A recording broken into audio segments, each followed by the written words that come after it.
बच्चों, आज का विषय है दृढ़ पिंडों की घूर्णन गति, rotational motion of rigid bodies. आइए इसमें देखते हैं। सबसे पहले बल आघूर्ण क्या है। जब किसी वस्तु पर आरोपित बल उस वस्तु को किसी अक्ष के परितः घुमाने का प्रयास करता है तो बल की इस प्रवृत्ति को ही बल आघूर्ण कहते हैं। बल आघूर्ण का परिमाण बल F तथा घूर्णन अक्ष से बल के क्रिया रेखा की लंब दूरी के गुणनफल के बराबर होता है, जैसा कि यहाँ चित्र में प्रदर्शित है। मान लीजिए किसी पिंड के बिंदु P पर आरोपित बल F है। बिंदु P का स्थित वेक्टर घूर्णन अक्ष OZ के सापेक्ष R है, तब बल आघूर्ण टाउ बराबर RF साइन थीटा, या सदिश रूप में इसे लिख सकते हैं vector tau equal to vector R cross vector F। Tau एक सदिश राशि है जिसकी दिशा घूर्णन अक्ष के समांतर दक्षिणवर्ती पेंच के नियमानुसार होती है। इसका मात्रक न्यूटन मीटर एवं विमीय सूत्र mL² T⁻² होता है।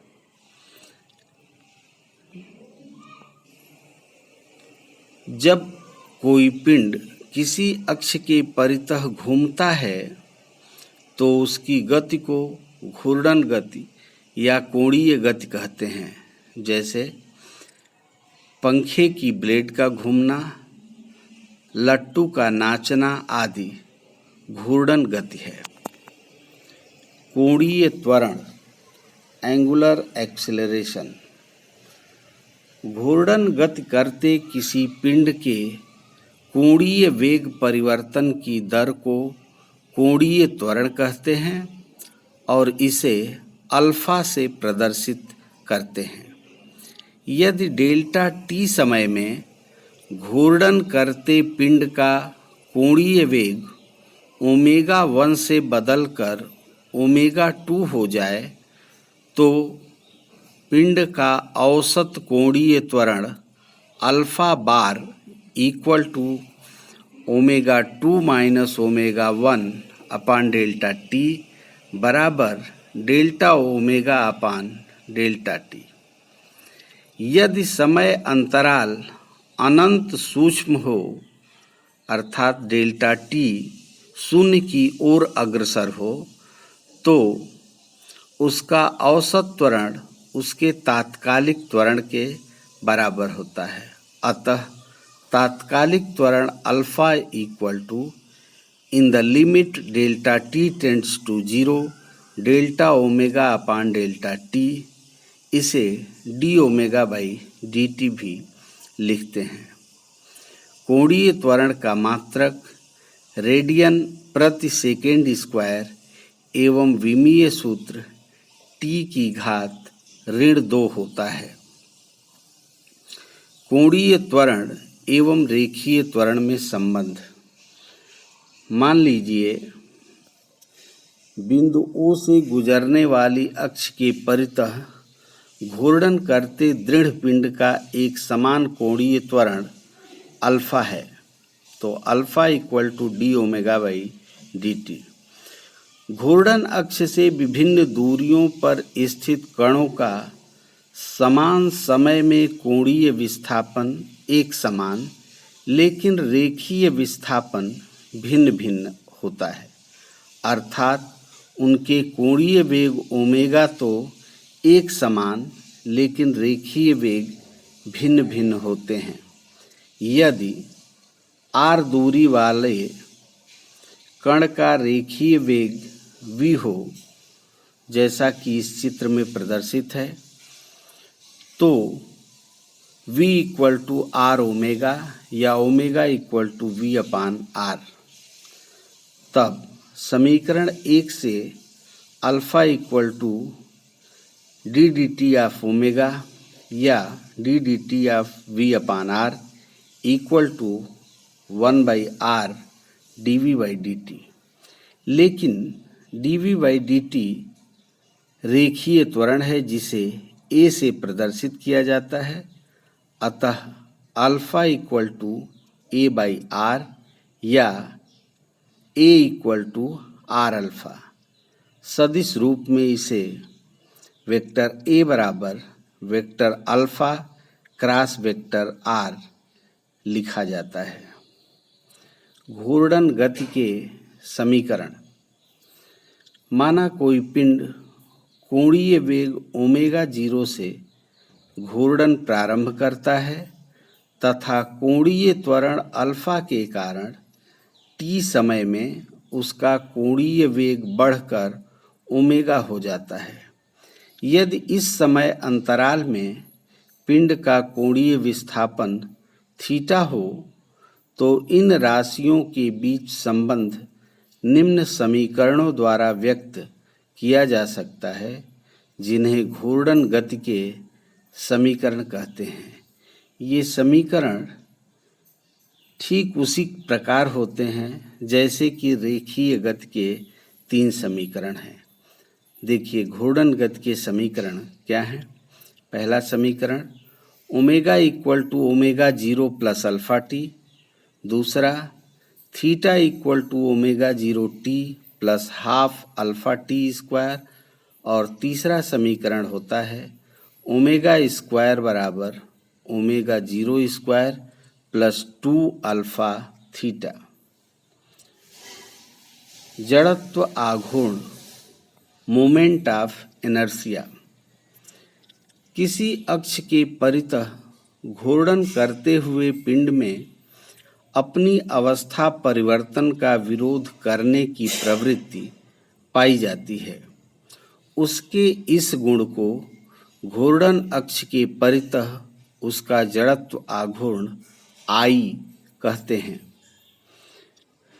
पिंड के किसी कण का घूर्णन अक्ष के परितः जड़त्व आघूर्ण उस कण के द्रव्यमान एवं घूर्णन अक्ष से उसकी दूरी के वर्ग के गुणनफल के बराबर होता है तथा पिंड के समस्त कणों के जड़त्व आघूर्णों का योग ही उस अक्ष के परितः पूरे पिंड का जड़त्व आघूर्ण होता है। जैसा कि यहाँ चित्र में प्रदर्शित है, यदि घूर्णन अक्ष बिंदु O से गुजर रही हो तथा M1, M2, M3, M4 द्रव्यमान के कणों की घूर्णन अक्ष से दूरियां क्रमशः R1, R2, R3 और R4 हैं, तो अक्ष के परितः पिंड का जड़त्व आघूर्ण I बराबर M1 R1 square plus M2 R2 square plus M3 R3 square आदि, या I equal to sigma MR square. जड़त्व आघूर्ण का मात्रक किलोग्राम मीटर स्क्वायर तथा विमीय सूत्र ML स्क्वायर होता है। किसी अक्ष के परितः पिंड का जड़त्व आघूर्ण उसके द्रव्यमान के साथ ही अक्ष के सापेक्ष पिंड में द्रव्यमान के वितरण पर निर्भर करता है।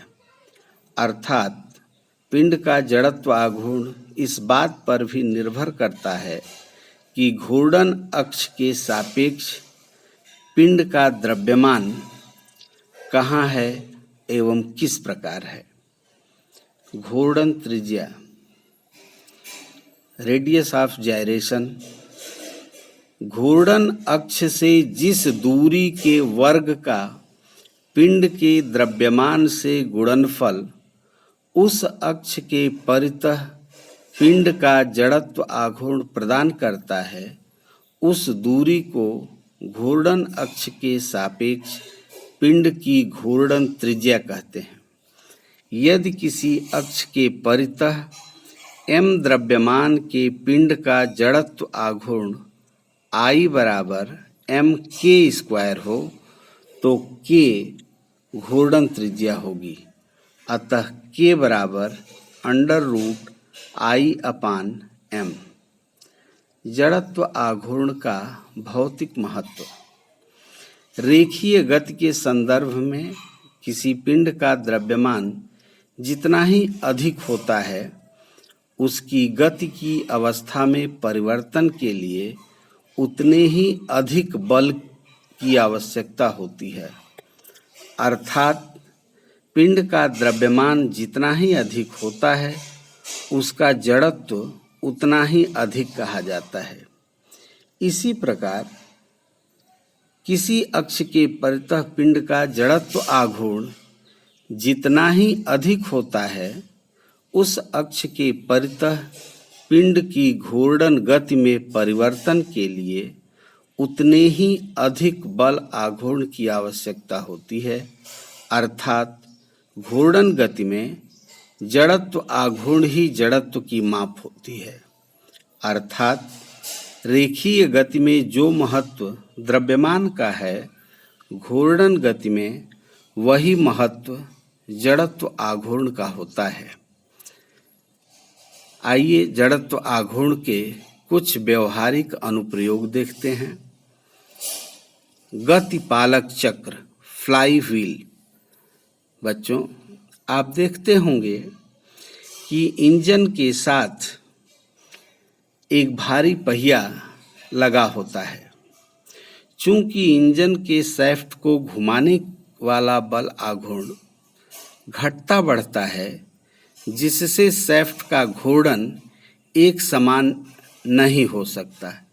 इसीलिए उसके शैफ्ट पर एक भारी पहिया लगा देते हैं, जिसे गतिपालक चक्र कहते हैं।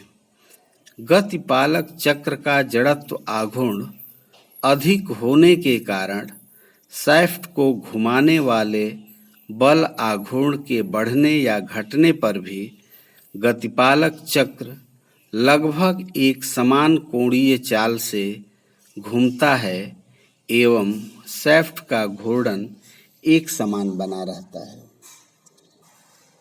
खिलौना मोटर के नीचे भी एक छोटा गतिपालक चक्र होता है, जिसे रगड़ कर छोड़ देने पर उसके अपेक्षाकृत अधिक जड़त्व आघूर्ण के कारण मोटर कुछ देर तक चलती रहती है। इसी प्रकार मोटरसाइकिल, तांगा, रिक्शा, साइकिल आदि में पहिए का जड़त्व आघूर्ण बढ़ाने के लिए उसका अधिकांश द्रव्यमान पहिए के घेरे पर अर्थात उसकी परिधि पर होता है और उसका संबंध घूर्णन अक्ष से तीलियों की सहायता से कर दिया जाता है।